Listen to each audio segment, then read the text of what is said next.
friend, welcome. I'm Jen. I'm a part-time online clothing reseller, which means I go to thrift stores, I buy used clothes, I list them on eBay and Poshmark, and I sell them for a profit.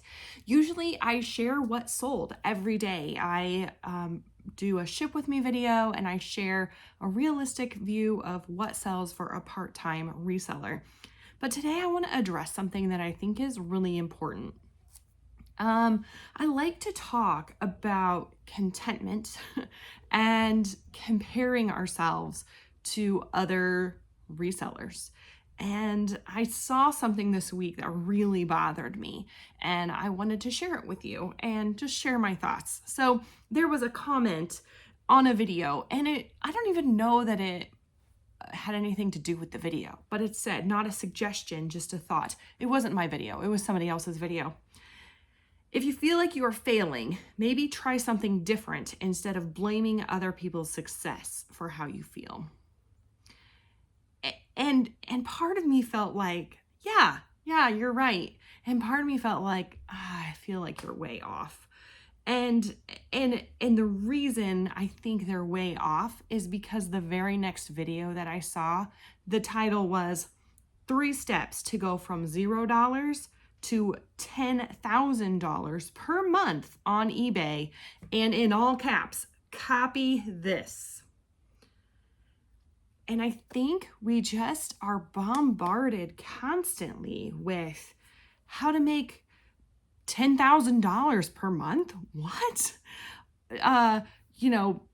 The top things I learned as a $100,000 reseller, as a 6-figure reseller, the things I sold that sold for over $50 this month, my top sales, right? We see these things constantly. We're bombarded with, triple your income, or how to be full-time, or, all these things that give, for me anyway, maybe you're like me, that make me feel like I'm not doing the right things. I'm not doing enough. I am not enough. I'm failing. I'm not doing the right things. And it just sometimes brings me down. I will tell you, I'm in a place right now where I feel very good about my business. July has been very slow, but that's okay. I'm not feeling down. I am saying all of this to encourage you and to come back to when I am feeling low and feeling like, oh, why can't I have the top $50+ sales of a month? Because if I did a video that said all my sales that was $50 or more this month, this month it would be 0. Most months it would be the shortest video ever because I just don't sell a lot of items that are over $50. But with social media, we are just bombarded with all of these things that make us feel like we're not doing the right things, that we're not doing enough. And here's the thing, this person that titled his video 3 steps to go from $0 to 10K per month on eBay, copy this. I'm certain that 1, he has success. I'm certain that, here's 3 things I'm certain of. Yeah, maybe he does make 10K a month. Good for him. I'm certain that he probably doesn't live in the same area that I live in. I'm certain that he does not have the same life parameters that I do. Is he a stay-at-home mom? I mean, he has kids, but I don't think that's his, taking care of his kids is not his primary job. It's a full-time gig for him. I know, just from watching his videos, I believe he has help, people who photograph for him, people who shop for him, source for him. I'm not certain of all the things that go on in this person's life, but I know they're not exactly the same as mine. And so I think that's one thing that we have to remember is that, there's a fly, sorry, is that we're all different. I have 4 kids. I'm a stay-at-home mom. I homeschool.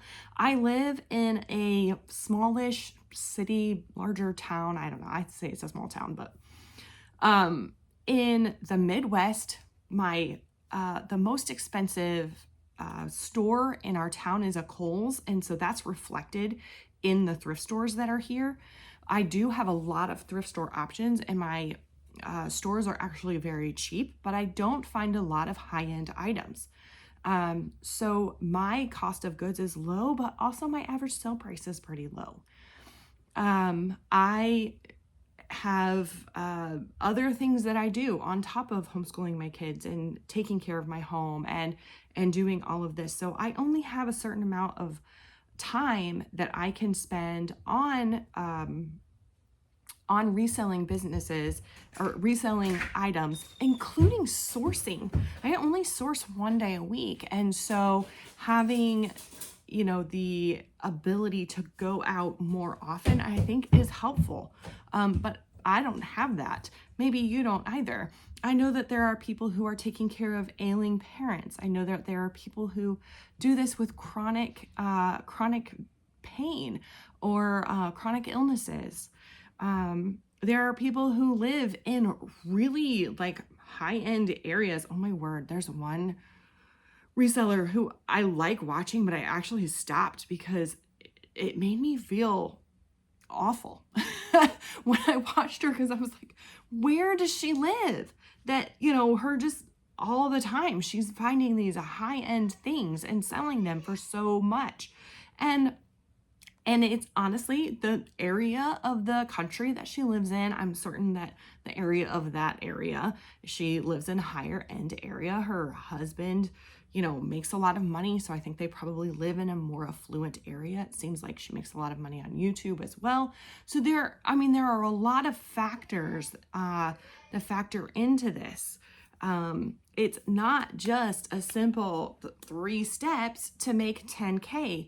It's not that simple. And man, I get a little frustrated and a little discouraged sometimes. And maybe you're like me, maybe that's the case for you. If you're not, that's great. But I do want to encourage you to see what's in front of you. What are the time constraints that you have? What are your family obligations that you have?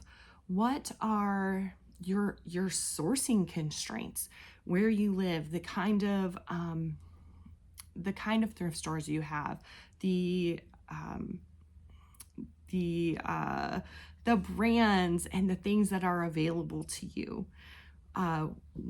What kind of constraints are those? I think knowledge is also a constraint. I hear a lot of times like, oh, if you're not making money in the niche that you're in, just change niches. Well, it's not that easy. I don't know a thing about electronics. Maybe I could make a lot of money selling electronics, but I don't know a darn thing about electronics. And for me to try to learn that, could I? Yes, if I wanted to. But here's another constraint is storage, right? Part of the reason I sell clothing is because most of it is packaged like this, and I can store 1,200, 1,300 items in half of my garage. And if I had 12 or 1,300 electronics, it would take probably 3 or 4 times this space. So that's another constraint that we do have to think about.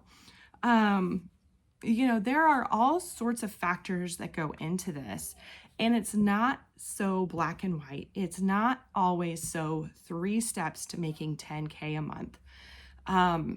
It's not always that easy. And so I really do just want to encourage you to look at what is in front of you. Are you doing the best with what you have? Am I doing the best with what I have? I can only go sourcing 1 time a week. So when I have that 1 day a week, or, maybe 2, just depending on the week, when I have those times, am I picking the stores that historically have made me the most profit? Am I going to the stores that I know I can find a lot of items. Sometimes it's more beneficial for me to take a 12-hour day and drive an hour and a half and go to the bins than it is for me to go to my Goodwill that's, 3 minutes from my house, because I'm going to find more items at the bins and spend less money. It might take up more of my day, but in the end, it's more beneficial for me. Now, might it be beneficial for me to run up to the Goodwill a couple times a week to check like dresses and suit coats? Maybe. Never one time found a suit coat at that Goodwill that is worth anything. But I have to look at the options that I have, what is available to me, and am I doing the best with what I have? My time being spent, is it better for me to, trying to think of a good example, it just went out of my head. Sometimes it's more beneficial for me to take photographs of the things that I already have in my home. I'm pointing at this bin of shirts that's right there, than to go source somewhere else. If I have 3 hours this afternoon, which I do, which I will be photographing, is it more beneficial to me to take the photographs of the things that I already have and get those listed? Or is it more beneficial to run to the thrift store, that's maybe on the north end of town for me, and I might be gone for 2 hours? What's going to be more beneficial in that time for what I have? Is it more beneficial for me to go to, the thrift store that charges a little more money versus the thrift store that charges a little less money? Which one is going to be more beneficial? So there are lots of things that I can play with within my own parameters, within my own constraints, that can help me. And that's the key, I think, right there, is what can help me. I can't worry about what's going to help Mr. YouTuber here. I can't worry about what is best for, the person who has that YouTube channel that finds all the high-end stuff, right? I can't worry about what's best for those people. I have to worry about what's best for me in my business. And that might look completely different than it does for anyone else and for you. So I just want to encourage you to continue to look at your own stuff, to try so hard. It's so hard because we're so bombarded with this idea that we're not enough, we're not doing the right thing. I feel like I'm just repeating myself, but I think it's so important to know that you are enough. You are doing great. If you are listing the amount of items that you want to list every day, then that's what you should be doing. And you shouldn't be worried about what I do, what anybody else does. Just worry about what's best for you. So I just wanted to address that. I felt like I was very frustrated when I was coming across that comment, and then all these YouTube videos that I see. But I wanted to address it, and I wanted to tell you that you're doing great. You're doing a great job. If you need some support and encouragement, make sure you comment below. I will be happy to cheer you on. That's one of my favorite things to do. This is hard. It's hard because it's not just okay, I'm going to make 10K this month. Even me, that 10K is not even close to my goal, but I just checked my month today, and I'm a little low. And I said July is hard. It has been consistently hard. July is a hard month, but then October and November of almost every year have been fantastic. So there are definite highs and I did that backwards. There are definite highs and definite lows, and it's tricky because it's not just a linear thing for growth with a reseller. So I just want to encourage you to keep it up, keep going. You can do this. Whatever your goal is, you can do it. Keep going. You got this. I'll see you soon.